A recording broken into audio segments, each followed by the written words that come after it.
कल से संसद का मानसून सत्र। आज सरकार ने बुलाई सर्वदलीय बैठक। सदन में कामकाज सुनिश्चित करने के लिए सभी राजनीतिक दलों से सहयोग मांगेगी सरकार। दुबई और स्पेन दौरे के बाद आज वापस भारत लौटेंगे मध्य प्रदेश के मुख्यमंत्री डॉक्टर मोहन यादव। शाम 7 बजे पहुंचेंगे भोपाल। दोपहर 1 बजे भूपेश बघेल जाएंगे ईडी कार्यालय। अपने बेटे चैतन्य बघेल से मिलेंगे। ईडी कार्रवाई के विरोध में आज कांग्रेस का बड़ा प्रदर्शन। रायपुर में 2 सगे भाइयों ने की युवक की हत्या। बस्ती में लोगों को धमकाता था मृतक। दोनों आरोपी गिरफ्तार। छतरपुर एसपी ऑफिस के सामने अर्धनग्न होकर 3 युवकों का प्रदर्शन। भीम आर्मी के प्रदेश अध्यक्ष और कार्यकर्ताओं ने दिया धरना। प्राइवेट पार्ट में मिर्ची डालकर पिटाई का आरोप। मऊगंज में युवक की हत्या केस में बीजेपी नेता निकला मास्टरमाइंड। बीजेपी युवा मोर्चा मंडल उपाध्यक्ष के साथ 2 और आरोपी अरेस्ट। 15 अगस्त 2024 को पारिवारिक विवाद में की थी हत्या। रायपुर में मोबाइल पर पबजी खेल रहे युवक पर गिरी आकाशीय बिजली। मोबाइल फटने से युवक की मौत। बलरामपुर में भी मोबाइल चलाते समय गाज गिरने से 1 की मौत, 4 घायल।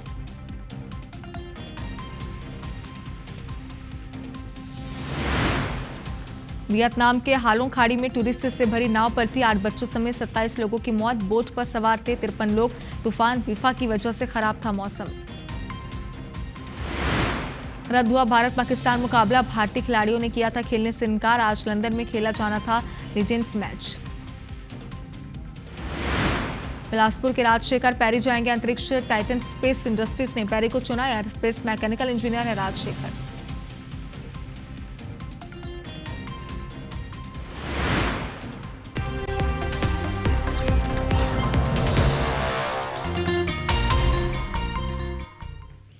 नमस्कार, आप देख रहे हैं गुड मॉर्निंग छत्तीसगढ़ और मैं हूं आपके साथ शुभांगी ठाकुर। हेडलाइंस के बाद बुलेटिन की शुरुआत करेंगे इस वक्त की बड़ी खबर के साथ।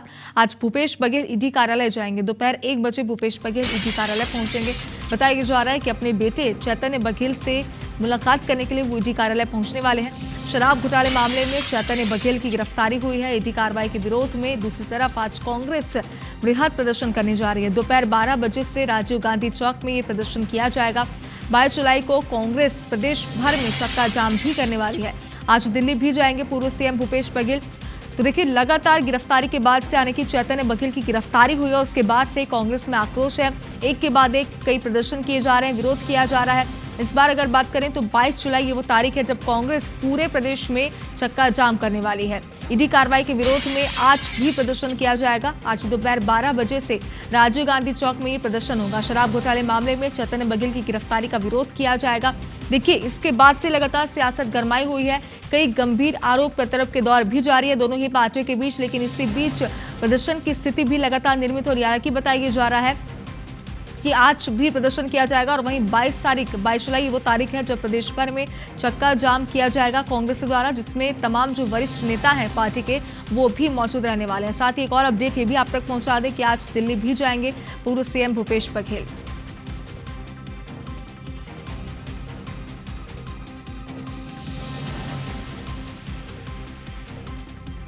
सौरभ सिंह परिहार हमारे सहयोगी हमारे साथ इस वक्त लाइव जुड़ चुके हैं। सौरभ, आपसे ये समझना चाहते हैं, देखिए एक के बाद एक विरोध की स्थिति तो बनी रही है, लेकिन आज भूपेश बघेल ईडी कार्यालय भी जाने वाले हैं चैतन्य बघेल से मुलाकात करने। साथ ही आज प्रदर्शन भी होने वाला है। क्या अपडेट्स है आपके पास इन खबरों को लेकर?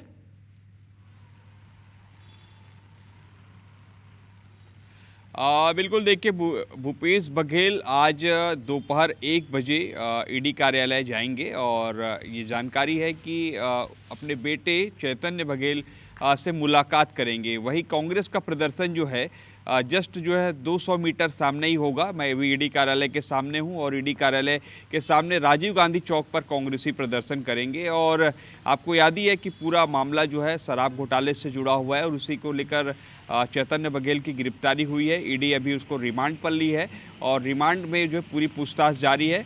और इससे पहले कि ये बात सामने आ रही थी कि भूपेश बघेल से भी जो पूछताछ ईडी कर सकती है और उसको लेकर जो है समन भी जारी करने की बात हुई है, लेकिन अभी तक ये कन्फर्मेशन प्रदर्शन नहीं है। लेकिन एक बात सामने आ रही है कि भूपेश बघेल जाएंगे और अपने बेटे चैतन्य बघेल से मुलाकात करेंगे। लेकिन सबसे बड़ी बात यह है कि क्या ईडी मिलने देगी जो है भूपेश बघेल को अपने बेटे से, क्योंकि ये नियमता ये कहा जाता है कि मुलाकात संभव नहीं है। लेकिन भूपेश बघेल जो है अपने बेटे से मिलने जाएंगे, वो उन्होंने एक्स पोस्ट में इसकी जानकारी दी है। और वही कांग्रेस के कार्यकर्ता ये प्रदर्शन करते रहेंगे राजीव गांधी चौक के बाहर।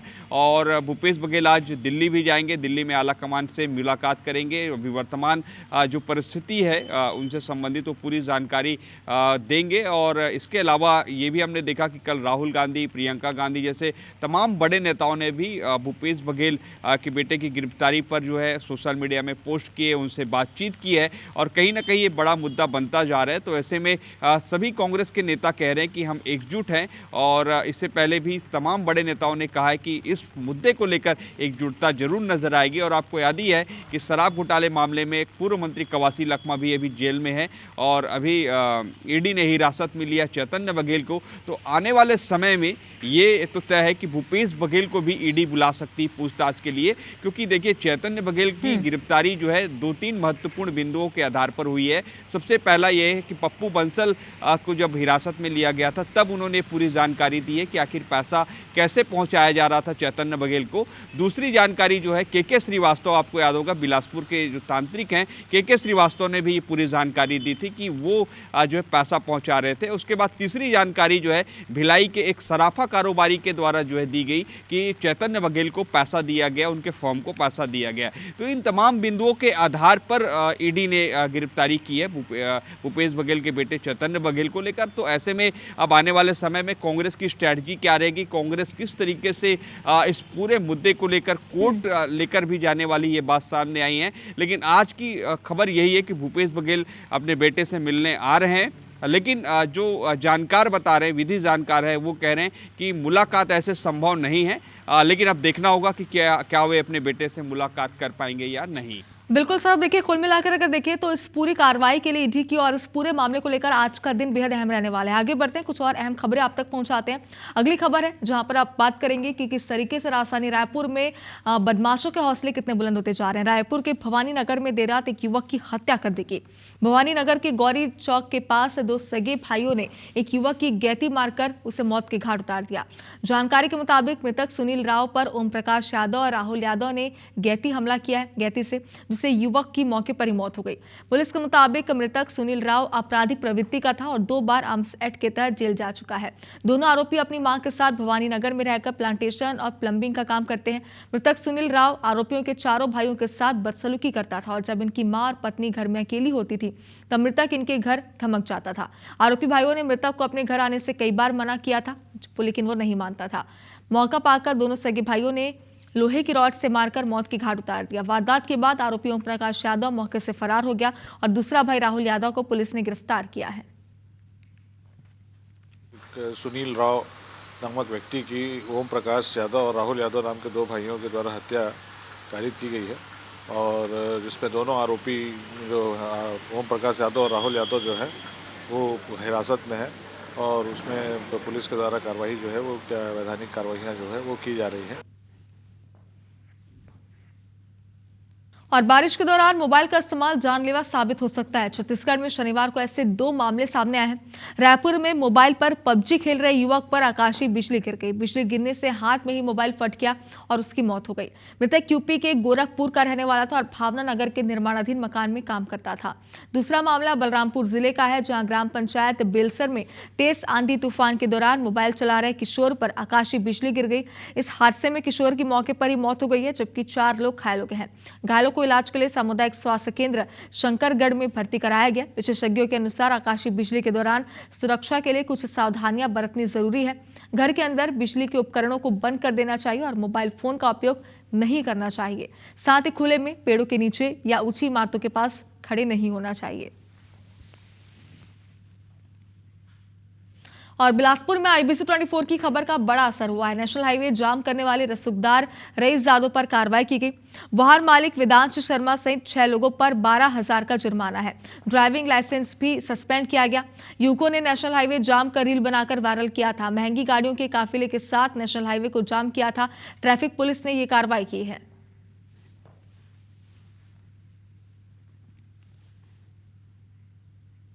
और नारायणपुर जिले के अबूझमाड़ में सुरक्षा बलों और नक्सलियों के बीच मुठभेड़ खत्म होने के बाद जवान मुख्यालय लौट आए। मुठभेड़ में 3 महिला समेत 6 नक्सली मारे गए। मौके से AK-47, SLR rifle, BGL launcher समेत विस्फोटक सामग्री बरामद हुई। 18 जुलाई को अबूझमाड़ के जंगलों में नक्सलियों की मौजूदगी की पुख्ता जानकारी पर CRPF, DRG और STF की संयुक्त टीम ने बड़े स्तर पर सर्च ऑपरेशन शुरू किया था और इसके बाद घात लगाकर बैठे नक्सलियों ने गोलीबारी शुरू की। दिन भर रुक कर फायरिंग चलती रही। जवाबी कार्रवाई में जवानों ने रमेश, पूनम, केशव समेत 6 नक्सलियों को ढेर कर दिया। मारे गए नक्सलियों के शवों को जिला मुख्यालय लाया गया। इस पूरे अभियान को ऑपरेशन मॉनसून के तहत अंजाम दिया गया।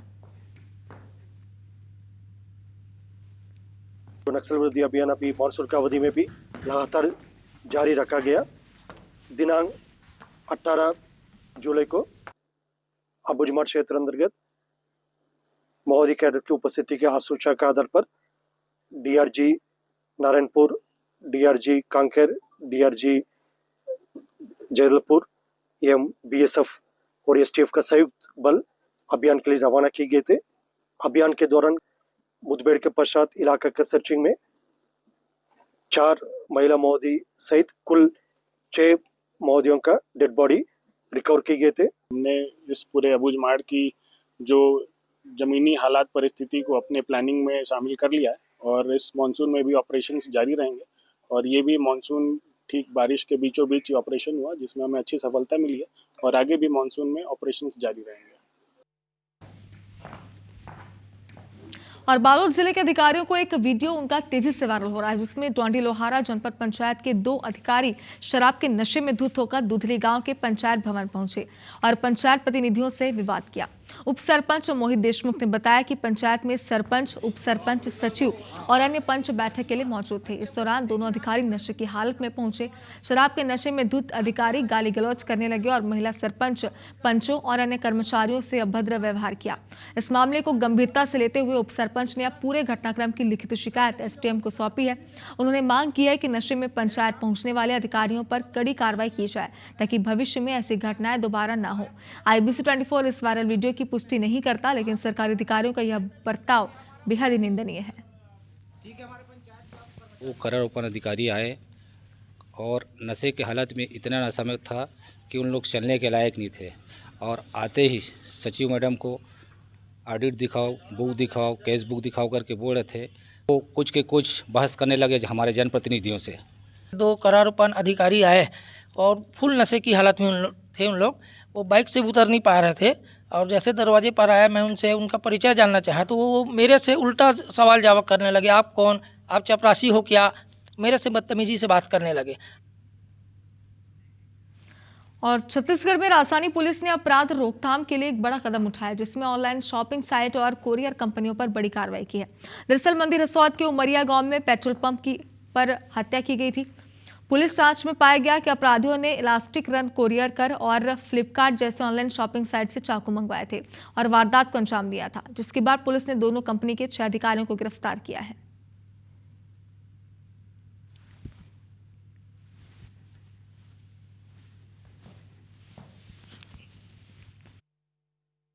उमरिया पेट्रोल पंप के पर एक घटना हुई थी। उसमें लूट और हत्या जैसे गंभीर घटना कारित की गई थी, जिसके संबंध में आरोपी की गिरफ्तारी भी की गई।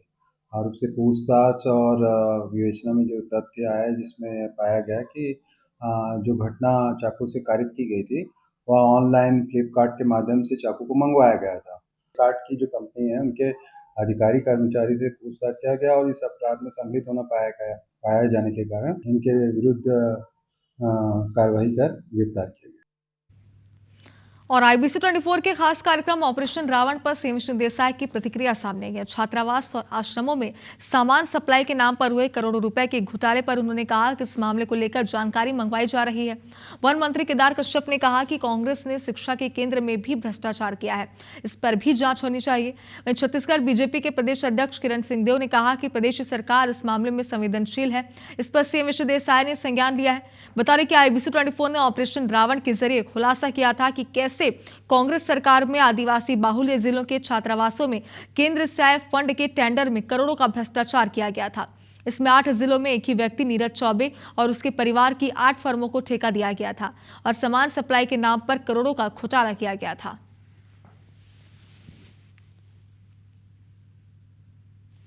चलिए हम उसकी जानकारी मंगा लेते हैं। अब वो लोग क्या करते हैं अब उसको वो लोग जाने। देखिए, कांग्रेस को आदिवासियों से कोई सरोकार नहीं रहा है। उनकी न शिक्षा से, न आर्थिक उत्थान से, न किसी भी तरीके से, उसकी सांस्कृतिक गतिविधियों से।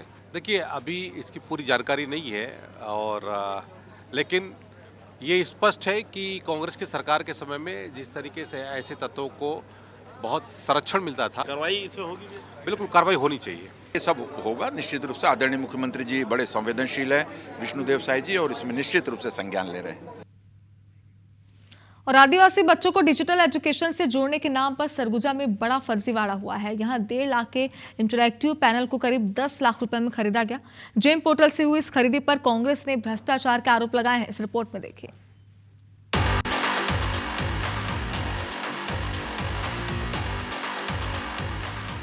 IBC 24 के ऑपरेशन रावण के बाद आदिवासी क्षेत्रों में फर्जीवाड़े के और मामले सामने आ रहे हैं। ऐसे ही एक फर्जीवाड़ा सरगुजा में डिजिटल एजुकेशन के नाम पर हुआ। यहाँ 1.5 लाख के पैनल की खरीदी 9,99,500 रुपए में कर ली गई। दरअसल कोरिया जिले की कंपनी ने जैम पोर्टल के जरिए सरगुजा आदिवासी विभाग को 5 इंटरएक्टिव पैनल की सप्लाई की है। इसके लिए सांसद मद से 50 लाख रुपए का भुगतान किया गया। इसे लेकर कांग्रेस शासन प्रशासन की मंशा पर सवाल खड़े कर रही है। बच्चों की शिक्षा सामग्री से खिलवाड़ किया जा रहा है। डिस्प्ले इलेक्ट्रिक इंटरेक्टिव पैनल, ये डिस्प्ले पैनल जो बोर्ड होते हैं जिससे बच्चे को पढ़ाया जाता है, आजकल आते हैं डिजिटल बोर्ड, वो डिजिटल बोर्ड खरीदे गए हैं जेम के माध्यम से ट्राइबल विभाग पर। उस डिजिटल बोर्ड की कीमत 1.5 लाख रुपए है। बाजार में उसकी कीमत सामान्यतः 1.5 लाख रुपए है। इतना भ्रष्टाचार जो हुआ है इसकी जांच आवश्यक है, क्योंकि ये मात्र भ्रष्टाचार ही नहीं है, ये बच्चों की भविष्य के साथ खिलवाड़ है। भ्रष्टाचार के आरोप पर अब विभाग सफाई देता नजर आ रहा है। आदिवासी विकास विभाग के आयुक्त का कहना है कि ये खरीदी क्रिय अधिनियम के तहत नियमों का पालन करते हुए की गई है। इसमें सिर्फ इंटरएक्टिव पैनल ही नहीं बल्कि प्रोफेशनल स्पीकर, बुक रीडर और इंटरएक्टिव पैनल कंट्रोलर के साथ 8 सामग्रियों की सप्लाई की गई है। विभाग का ये भी दावा है कि इस मामले में किसी तरह की गड़बड़ी नहीं की गई। एक्चुअल में एलईडी का नहीं है, वो इंटरैक्टिव पैनल का है।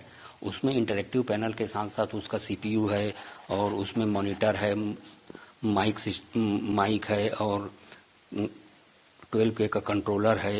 ये सारी चीजें मिलाकर के कुल 8 आइटम क्रय किया गया है, जिसमें भंडार क्रय नियमों का पालन करते हुए जेम के माध्यम से खरीदी की गई है और ये 5 संस्थाओं के लिए की गई है। अधिकारी भले ही सब कुछ नियम अनुरूप होने का दावा कर रहे हैं, लेकिन इस तरह के मामलों से ये तो साफ है कि बेहतर और पारदर्शी खरीदी के लिए बनाए गए जैम पोर्टल के नाम पर सरकार को जमकर चूना लगाया जा रहा है। अभिषेक सोनी, IBC 24, अंबिकापुर। खबर रायगढ़ से, जहां शहर में अंतर्राज्यीय बस स्टैंड निर्माण की योजना धरातल पर नहीं उतर पा रही है। योजना के तहत नगर निगम 2 बार राशि स्वीकृत कर चुका है, लेकिन स्थल चयन नहीं होने की वजह से योजना अधर में लटकी हुई है। खस्ताल बस स्टैंड में बुनियादी सुविधाओं के अभाव में यात्री परेशान हो रहे हैं। दरअसल रायगढ़ शहर से हर दिन 200 से ज्यादा बसें चलती है। सीधी बस सेवा होने की वजह से यहाँ यात्रियों का आना जाना काफी ज्यादा है। इस लिहाज से शहर का बस स्टैंड बेहद छोटा और खस्ता हाल है। कांग्रेस का कहना है कि जब तक नए बस स्टैंड का निर्माण ना हो तब तक पुराने बस स्टैंड का जीर्णोद्धार होना चाहिए। और कमिश्नर का ये कहना है कि पूर्व में चयन किए गए स्थल में तकनीकी खामियां थी और नगर निगम नए स्थल की तलाश कर रहा है। ये कोई सुविधा नहीं, आप खुद देख लीजिए कितना छोटा बस स्टैंड है।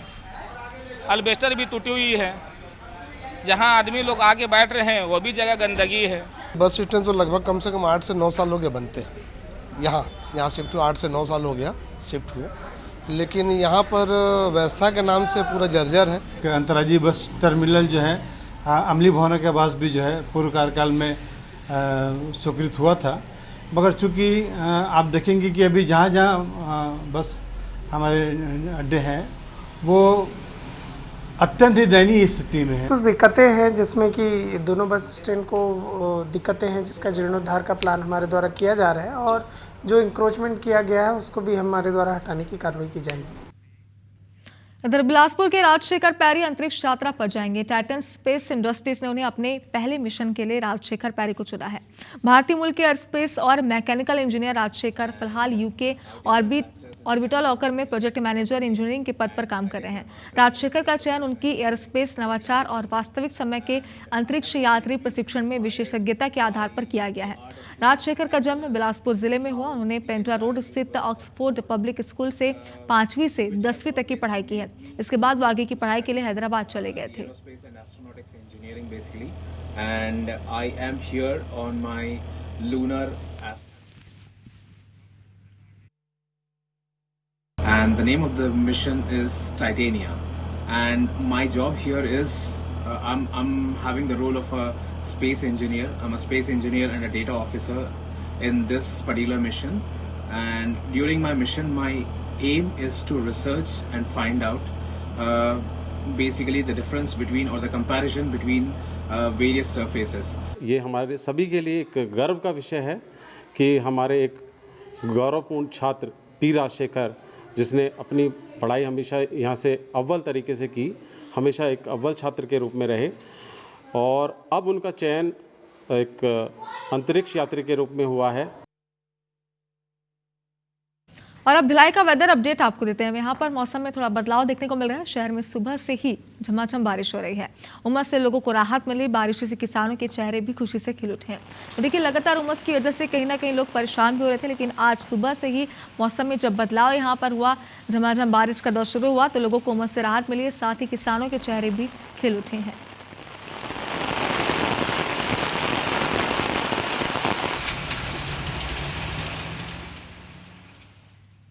और अंबिकापुर में भी झमाझम बारिश का दौर जारी है। मछली पकड़ने गया बुजुर्ग नदी के बीच फंस गया। ग्रामीणों ने रेस्क्यू कर उसे सुरक्षित बाहर निकाला। एक राहत की बात रही। बतौली थाना क्षेत्र के मछली नदी की एक घटना बताई जा रही है।